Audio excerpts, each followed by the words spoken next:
importante reconocer, esto es un esfuerzo que se hace desde el Ministerio de Educación gracias al Laboratorio para la Innovación Educativa de la Educación Superior, que con una serie de charlas como esta vamos a desatar una conversación importante alrededor de lo que implica precisamente ese ejercicio de innovación educativa en la educación superior y en la inserción de mercados laborales y todo lo que necesitamos en términos de formación de competencias en los roles y los perfiles en los próximos años. Bueno, vamos a arrancar entonces. De entrada, antes que nada, me presento. Soy Giancamilo Vergara. Aquí hay algo importante que quisiera resaltar y es que parte del ejercicio y lo que les voy a mostrar hoy es un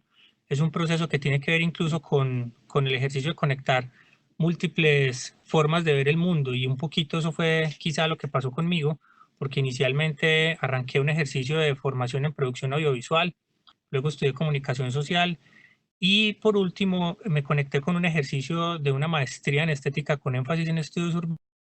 que me permitió como conectar un montón de cables en una serie de instancias y básicamente aquí es donde puedo hablar de un ejercicio de nombrar y reconocer la pasión que tengo por la conexión entre datos y ciencias sociales, que en buen sentido es algo que vamos a hablar todo el tiempo y que vamos a conectar durante todo el ejercicio de este tiempo que vamos a estar aquí hablando. Parte de lo que quisiera también es entrar en un proceso como de aterrizar conceptos e irlos llevando a una instancia que tenga que ver como con la realidad.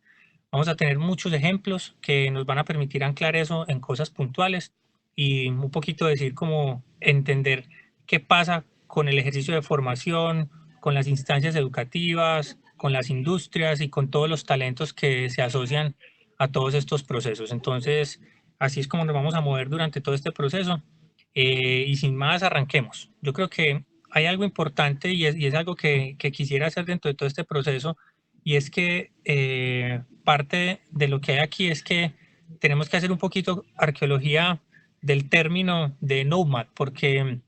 si bien es un término que todavía continúa siendo nuevo y que empieza como a redescubrirse y que en buen sentido genera cierta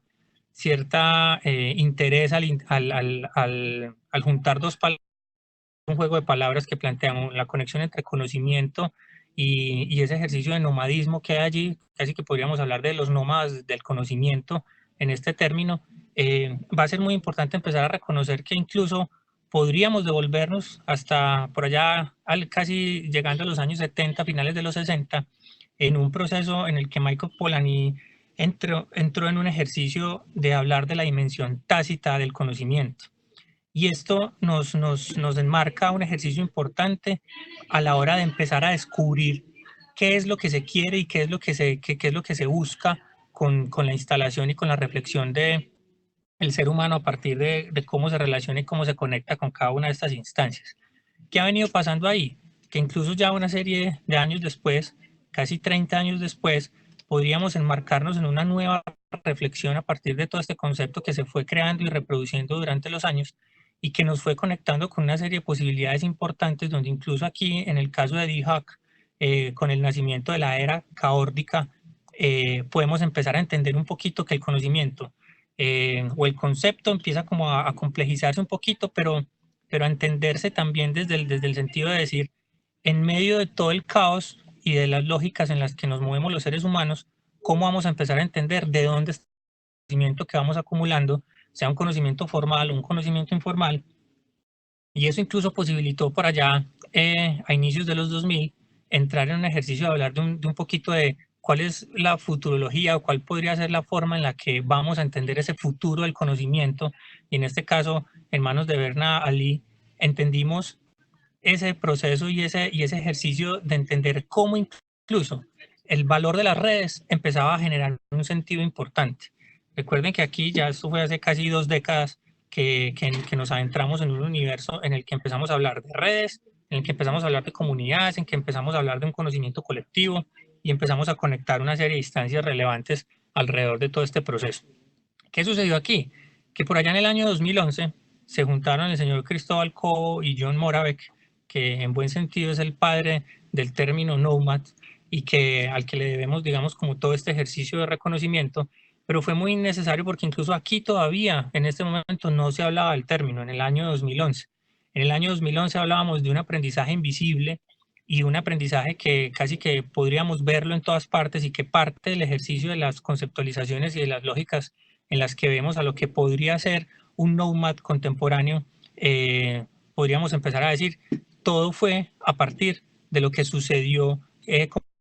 este momento histórico, porque creo que en el año 2011 fue un año de gran producción de literatura alrededor de este tema. Afortunadamente aquí también tuvimos la presencia, digamos, como de una visión latinoamericana, en el caso de Cristóbal, que pone su cuota de América Latina por el lado de Chile. En ese momento él estaba haciendo parte del Internet Oxford Institute y empezaba a producirnos, digamos, como una conexión de varios mundos que nos permitía abrir el espectro mucho más grande y empezar a conectar este proceso. Aquí, en esta colaboración, empezamos a hablar de aprendizaje ubicuo, de skills digitales, empezamos a hablar de todo el concepto incluso de nomads como un concepto que venía en emergencia, aparecía ahí dentro del proceso, pero que todo estaba ligado a un tema muy importante y es la creatividad y la imaginación que tenemos los seres humanos y las personas asociadas a todo este ejercicio de indagar, de ir más allá, de buscar una serie de posibilidades dentro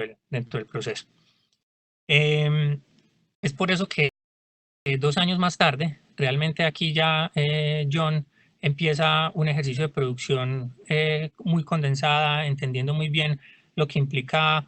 un ejercicio de hablar de una sociedad nómada. ¿Quiénes son esas personas que están allí, que van a empezar a comerse el mundo de una forma muy distinta? Fue en este momento de la historia en el que empezamos a entender que startups como WeWork empezaban a plantear una nueva redefinición de cómo empezábamos a trabajar, empezamos a hablar de los espacios colaborativos, de los maker spaces, ya no en un tema de esto es lo que va a pasar, sino en efecto verlo como tal en un ejercicio importante. Para ese año, incluso WeWork fue el modelo que le permitió a las nuevas oficinas de Facebook instalarse en una lógica mucho más horizontal y hablar un poquito de los ejercicios colaborativos en términos de empresas que se cambiaban de unas estructuras muy jerárquicas a unos entornos mucho más circulares o incluso más horizontales dentro de su forma de trabajar. Y eso se ve evidente dentro de lo que se planteó dentro de este ejercicio de la sociedad Noma que planteó John para el año 2003. Pero realmente un año bien importante fue el año 2015, en el momento en el que John Moravec, junto a 33 signatarios originales, lanzan un reto del Manifiesto 15. Eso fue precisamente incluso arrancando el año, el 1 de enero, fue como una forma como de decir, vamos a resetear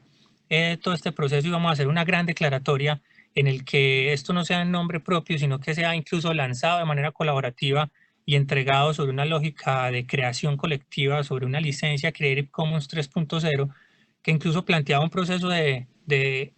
anclarse en ella, resignificarla y entregarla en otra serie de posibilidades. Y yo creo que fue realmente este momento, en esta línea de tiempo que me atreví a plantear para este ejercicio, para devolvernos y rastrear cómo fue que llegamos a ese concepto de sociedad nómada o de seres incluso de conocimiento que conectan desde el nomadismo y el conocimiento y que básicamente pueden ejecutar cualquier función o cualquier instancia desde cualquier parte del mundo, porque principalmente lo que empieza a estar en juego acá es que no me quedo quieto y que parte del ejercicio de mi conocimiento está anclado precisamente en ese no quedarme quieto y estarme moviendo, estarme conectando y llegar a unas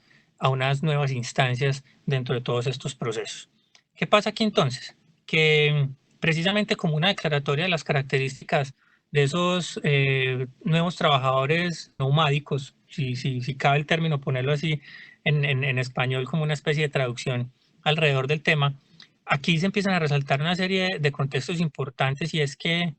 normalmente una persona que se instala en esta lógica empieza a entenderse desde un ejercicio incluso de conceptualización bien interesante a partir de la apertura total, ¿cierto? Hablamos de un ser que invita todo el tiempo a compartir, que abre el conocimiento, que interactúa absolutamente natural dentro de las redes de las que hace parte, que todo el tiempo colabora, que es una persona que no para de aprender, que todo el tiempo está en ese ejercicio de conectarse y de aprender de una manera eh, sincronizada con estas lógicas globales en las que nos movemos y que su ejercicio de colaboración empieza a plantear unos ejercicios bien interesantes y es que no se restringe ningún tipo de edad alrededor del tema, ¿cierto? Aquí se abandona un poquito los ejercicios clasificatorios de decir son estas personas ancladas en este tipo de edad o no. Si bien un perfil como el millennial, aquel digamos que pudo haber entendido un poquito la transición entre el hecho de no, haber nacido sin Internet, ser partícipe del hecho de que Internet llegara y cambiara una serie de comportamientos en las personas, generó un primer nivel como de personajes que creyeron en esta lógica de moverse por el mundo, pero esto responde más incluso a un ejercicio tradicional de evolución, de la forma en la que nos movemos, de la forma en la que pensamos, de la forma en la que conectamos los distintos niveles de aprendizaje. Y hoy precisamente estos trabajadores nomádicos son los que entran en una lógica precisamente de adaptarse más fácilmente a los nuevos entornos laborales, donde incluso hoy puedo estar en una silla, mañana en un café y luego en cualquier parte del mundo, y en ese sentido no sentirme atado a una oficina como tradicionalmente la conocemos. Y esto se plantea precisamente a partir del ejercicio que reconoce John dentro de toda esta lógica, y es donde la teoría del aprendizaje invisible se plantea desde cómo separamos las estructuras del control que restringen la libertad. Y ahí es donde está el gran reto y precisamente diría como el gran anclaje de lo que vamos a ver durante todo este tiempo, y es que nos va a permitir empezar a decir un poquito de qué manera le quitamos el control